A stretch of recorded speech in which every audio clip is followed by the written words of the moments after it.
수련의 위로.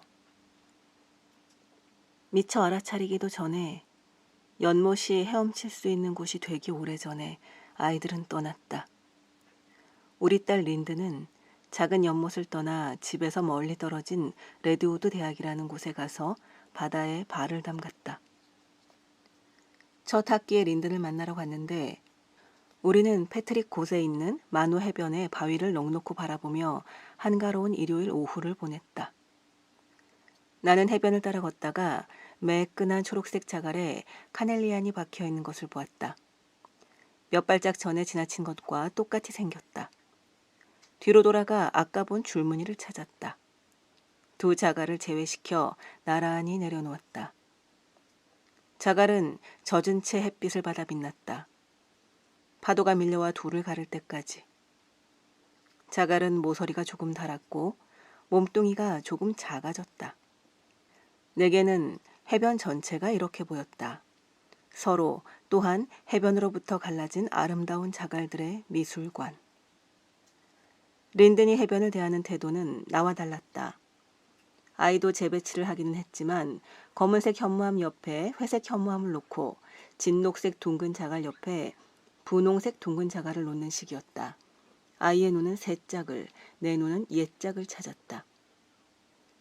아이를 처음 품에 안는 순간부터 예감하고 있었다. 그 순간부터 아이가 자랄 때마다 내게서 멀어지리라는 것을. 부모 노릇을 제대로 해낸다면 우리가 형성한 가장 깊은 유대감은 결국 어깨 너머로 손을 흔들며 떠나버릴 것이다. 이것이야말로 부모가 느끼는 근본적 불안이다. 우리는 그 과정에서 충분한 훈련을 받는다. 아이를 안전한 곳에 붙잡아두고 싶더라도 아가야, 즐거운 시간 보내고 오렴 이라고 말하는 법을 배운다. 자신의 유전자를 보존하라는 그 모든 진화적 명령에도 불구하고 우리는 아이에게 차 열쇠를 넘긴다. 그와 더불어 자유도. 그것이 우리가 할 일이니까. 그리고 나는 좋은 엄마가 되고 싶었다. 물론 아이가 새로운 모험의 첫 발을 내디딘다고 생각하면 기뻤지만 아이를 잃는 고통을 견뎌야 한다고 생각하면 슬펐다. 이 과정을 먼저 겪은 친구들은 집이 아이들로 바글바글하던 때를, 조금도 그립지 않을 때를 떠올리라고 조언했다. 도로에 눈이 쌓인 밤. 정확히 통금 1분 전에 진입로에서 타이어 소리가 나길 기다리며 노심초사하던 시절과 작별하는 것은 반가웠다. 해도 끝나지 않는 집안일과 영문 모르게 텅 비는 냉장고와도 이젠 안녕. 아침에 일어나면 동물들이 나를 재촉하여 부엌으로 이끄는 시절이 있었다. 삼색털 고양이는 앉은 채 밥 주세요 하고 울었고 롱헤어 고양이는 밥그릇 옆에 말없이 서서 책망하는 듯한 눈길을 보냈다. 강아지는 행복하게 내 다리 사이에 뛰어들어 기대감에 가득 찬 표정을 지었다. 밥 주세요. 그럼 줘야지. 나는 그릇 하나에 오트밀과 크랜베리를 한 줌 넣고 다른 그릇에는 뜨거운 초콜릿을 넣어 저었다. 딸들은 잠이 덜 깬 눈을 하고 아래층으로 내려왔다. 전날 밤 숙제도 덜 마친 채로. 아이들이 밥 주세요 라고 말했다. 그럼 줘야지. 음식물 쓰레기는 퇴비통에 넣었다. 이듬해 여름에 토마토 싹들이 밥 주세요 라고 말하면 줄 수 있도록. 문간에서 아이들에게 작별의 입맞춤을 하면 말들이 울타리에서 사료를 달라고 힝힝거리고 박새들이 텅 빈 모이통에서 운다. 밥 주세요, 밥 주세요. 장턱의 양치식물은 긴 잎을 늘어뜨려 무언의 시위를 한다. 열쇠를 돌려 자동차의 시동을 거는데 띵 하는 소리가 울린다. 밥 주세요. 기름을 넣는다. 학교 가는 내내 공영 라디오 방송을 듣는다. 후원 동료 주간이 아니어서 얼마나 다행인지. 아기를 품에 안았을 때를 기억한다. 첫 젖먹이기. 나의 가장 깊은 우물에서 길고 깊게 젖을 빨아들이던 일. 아이의 얼굴 표정을 보면 채워지고 또 채워지던 우물. 엄마와 아이의 호혜성을 기억한다. 젖먹이기와 근심 걱정으로부터 완전히 해방되는 것은 반길만한 일이지만 그래도 그리울 것이다. 빨래는 아닐지도 모르지만 그런 표정의 직접성, 호혜적 사랑의 경험에 쉽게 작별을 구할 수는 없는 일이다. 린든이 떠날 때 슬펐던 한 가지 이유는 린든의 엄마로 불리지 않을 때 내가 누구인지 알 수 없다는 것이었다. 하지만 그 위기는 잠시 유예되었다. 나는 라킨의 엄마로도 그에 못지않게 유명하니까. 하지만 이 또한 지나가리라 였다. 작은 딸 라킨이 떠나기 전에 우리는 연못가에 마지막 모닥불을 지피고 별이 뜨는 광경을 바라보았다. 아이가 내게 속삭였다. 고마워요. 전부 다 고마워요. 이튿날 아침 아이는 기숙사 용품과 학교 물품을 전부 차에 실었다. 커다란 플라스틱 필수품 통 틈으로 아이가 태어나기 전에 만들어준 퀼트가 보였다.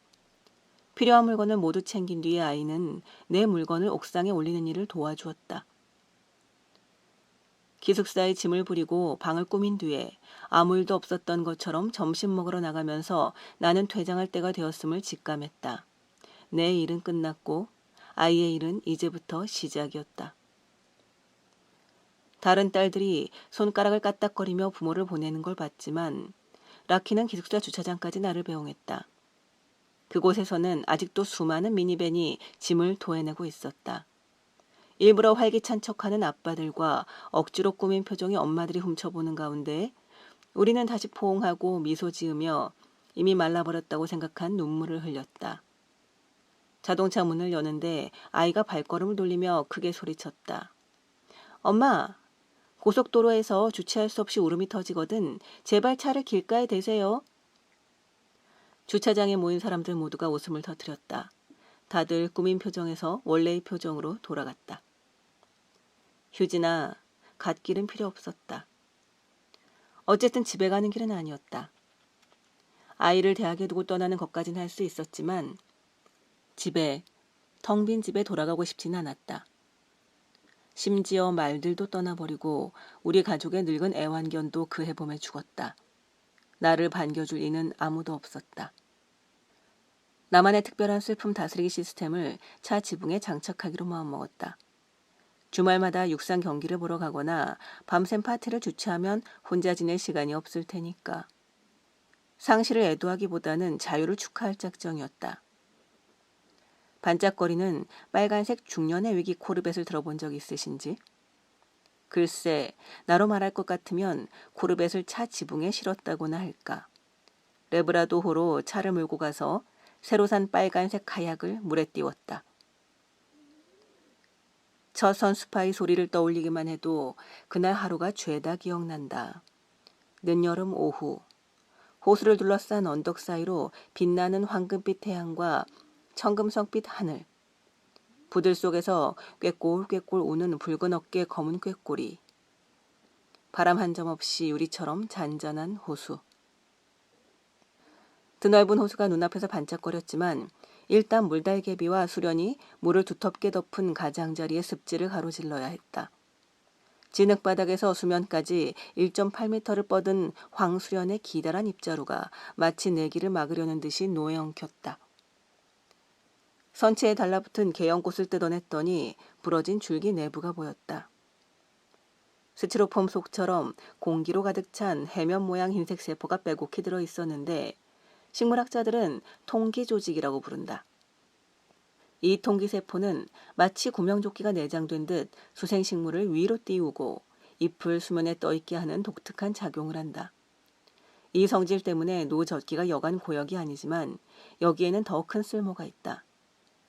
수련잎은 수면에서 빛과 공기를 받아들이지만 호수 바닥에서는 여러분 손목만큼 굵고 발만큼 긴 살아있는 뿌리줄기에 달라붙어 있다. 뿌리줄기는 무산소성인 깊은 물속에 있지만 산소가 없으면 죽는다. 그래서 통기조직은 공기로 가득한 세포들로 복잡한 사슬을 이루어 마치 공기 통로처럼 수면과 호수 바닥을 연결함으로써 바닥에 파묻힌 뿌리줄기에 산소가 서서히 확산하도록 한다. 잎을 밀어내도 여전히 떠있는 것을 볼 수 있다.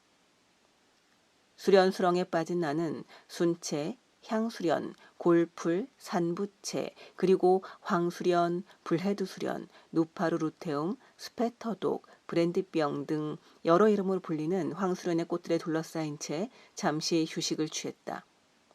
브랜디병은 거의 들어본 적 없었지만 시커먼 물에서 삐쭉 솟아난 노란색 꽃에서 퍼지는 달짝지근한 알코올성 향기를 맡으니 이 이름이야말로 제격인 것 같았다.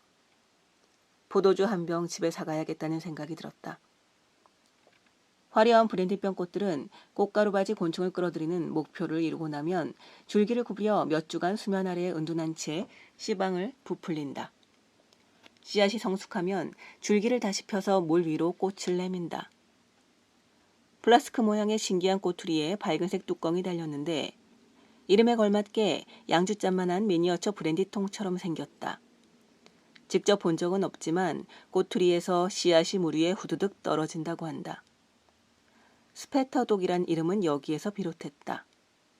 내 주위로 온갖 생활안의 수련들이 잠겼다 올라왔다 하면서 다채로운 수경을 연출했다. 비집고 들어가기가 여간 힘들지 않았지만 나이 빨간색 카약을 초록색 사이로 힘껏 밀어넣었다. 엉겨붙는 식물들을 뿌리치려고 힘차게 노를 저어 마침내 깊은 물로 나왔다. 어깨에서 힘이 다 빠져나가 나의 심장만큼 공허해졌을 때 물 위에서 쉬면서 눈을 감고 슬픔이 떠다니게 내버려 두었다. 가벼운 산들바람이었을까? 숨은 조류였을까? 아니면 지축이 기울어져 호수가 찰랑거린 걸까? 보이지 않는 손이 무엇이었든 나의 작은 카약이 물 위에 뜬 요람처럼 흔들거렸다. 언덕이 나를 안아주고 물이 흔들어주고 산들바람의 손이 뺨을 어루만졌다. 나는 뜻밖의 찾아온 편안함에 자신을 내맡겼다. 시간이 얼마나 지났는지 모르겠지만 나의 작은 카약은 호수 끝까지 떠내려왔다. 선체 주위에서 바스락바스락 속삭이는 소리에 백일몽에서 깨어났다. 눈을 뜨자 수련과 황수련의 매끄러운 초록색 잎이 다시 나를 쳐다보고 있었다. 어둠의 뿌리를 내리고 빗속에 뜬 채 나는 물 위의 심장들에 둘러싸여 있었다. 빛나는 초록색 하트. 수련은 빛과 함께 고동치는 것 같았다. 초록색 심장이 내 심장과 함께 뛰고 있었다. 어린 하트 잎은 물 밑에서 올라오고 있었고 오래된 잎은 물 위에 떠 있었다. 여름바람과 파도에 그리고 말할 필요도 없이 카약의 노에 가장자리가 찢긴 잎들도 있었다. 과학자들은 수면의 수련잎에서 뿌리줄기로 산소가 이동하는 것이 느린 확산 과정일 뿐이라고, 산소 농도가 높은 공기 중으로부터 농도가 낮은 물속으로 분자가 비효율적으로 표류하는 것이라고 생각했다. 하지만 새로운 탐구의 결과 산소의 흐름이 발견되었다. 우리가 식물의 가르침을 기억했다면 직관적으로 알 수 있었을 사실이었다. 새 잎은 발달 중인 어린 조직의 빡빡한 통기 간극에 산소를 빨아들이는데 이곳의 밀집도로 인해 기압 경도가 발생한다. 오래된 잎은 가장자리가 찢기고 뜯겨 통기 간극이 생기며 이 때문에 압력이 낮은 부분이 생겨 산소가 대기 중으로 방출된다. 기압 경도는 어린 잎이 빨아들이는 공기를 잡아당긴다. 어린 잎은 공기로 가득한 모세관 그물로 연결되어 있어서 산소가 어린 잎에서 오래된 잎으로 대량 이동하는데 그 과정에서 뿌리줄기를 통과하면서 산소를 공급한다. 어린 잎과 오래된 잎은 하나의 긴 숨으로 연결된다. 들숨은 호혜적 날숨을 부르며 자신들의 근원인 공통의 뿌리를 살찌운다. 새 잎에서 옛잎으로, 옛잎에서 새 잎으로, 엄마에게서 딸에게로 상호관계는 지속된다. 나는 수련의 가르침에 위로받는다. 호안으로 노저 돌아가는 것은 더 수월했다. 저무는 햇빛을 받으며 카약을 차에 싣는데 호수물이 배 안에 남아있어서 머리에 물벼락을 맞았다. 슬픔 다스리기 시스템의 환상을 품은 것을 생각하니 웃음이 났다. 그런 건 세상에 없다. 우리는 세상에 물벼락을 안기고 세상은 우리에게 물벼락을 안긴다. 좋은 엄마 중에 첫 번째인 대지는 우리가 스스로 마련할 수 없는 선물을 우리에게 준다. 내가 호수에 와서 밥 주세요 라고 말했음을 깨닫지 못했지만 나의 공허한 심장은 다시 충만해졌다. 내게도 좋은 엄마가 있었다. 그녀는 우리가 달라고 하지 않아도 우리에게 필요한 것을 준다. 오래된 어머니 대지님도 지치는지 궁금하다. 아니면 주는 것이 그녀에게는 곧 받는 것일까? 이렇게 속삭였다. 고마워요. 전부 다 고마워요. 집에 도착했을 때는 이미 어둑어둑해졌지만 포치의 조명을 켜두는 것 또한 계획의 일부였다. 컴컴한 집을 견딜 수 없었으니까. 구명조끼를 포치에 가져가 집 열쇠를 꺼내다 선물 더미를 발견했다. 마치 피냐타가 우리 집 문간에서 터진 듯이 전부 밝은 색깔의 습자지로 예쁘게 포장이 되어 있었다. 문지방에는 포도주 한 병과 유리잔 하나가 놓여 있었다. 포치에서 락킨 없이 고별 파티가 열렸나 보다. 나는 생각했다. 운이 좋은 아이였어. 사랑을 듬뿍 받았으니. 선물을 뒤적이며 태그나 카드를 찾아봤지만 뒤늦은 배달의 주인이 누구인지 알 수 없었다. 습자지 포장이 전부였기에 다른 단서를 찾아야 했다. 선물 하나의 자주색 습자지를 쫙 펴서 아래의 라벨을 읽었다. 빅스 베이퍼러브 병이었다. 구부러진 습자지에서 쪽지가 떨어졌는데 위안을 찾으렴이라고 쓰여 있었다. 사촌의 글씨체라는 걸 한눈에 알 수 있었다. 그녀는 나와 친자매처럼 친한 사이로 몇 시간 걸리는 곳에 산다. 나의 선물 요정은 쪽지와 선물 18개를 남겼다. 라킨의 키운 한 해에 하나씩이었다. 컴퍼스에는 너희 새로운 길을 찾으렴. 훈제 연어에는 그들은 늘 집에 돌아오잖니. 펜에는 글쓸 시간이 생긴 것을 축하하며 라고 쓰여 있었다. 우리는 매일 선물 세례를 받지만 이 선물들은 우리에게 가지라고 준 것이 아니다. 선물의 생명은 움직임에, 공유된 숨의 들이쉼과 내쉼에 있다. 우리의 할 일은 선물을 전달하는 것이요. 우리가 우주에 내놓은 것이 언제나 돌아올 것임을 믿는 것이며 거기에 기쁨이 있다.